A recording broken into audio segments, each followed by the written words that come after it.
এই বিড়ালকে কখনো আপনারা কষ্ট দিবেন না, বিড়ালকে আদর করবেন, বিড়ালকে ভালো মতো পুষবেন। বিড়াল যদি কোনো জাতির জন্য দোয়া করে, কোন গৃহস্থর জন্য দোয়া করে, ওই সংসারের মধ্যে উন্নতি শুরু হয়ে যায়। ওই সংসারের মধ্যে আর এক নাম্বার হলো, যে ঘরে বিড়াল থাকে সেই ঘরে জিন আসতে পারে না, জিন বাস করতে পারে না।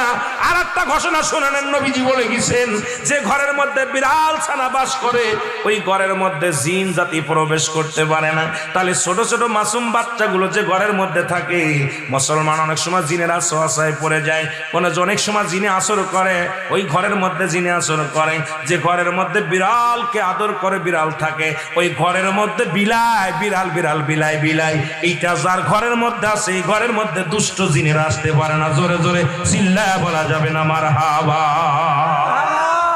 একবার নবী সুলাইমান আলাইহিস সালাম শুনতে পাইলেন পাশের বাড়িতে একটা কুকুরকে কষ্ট দিয়ে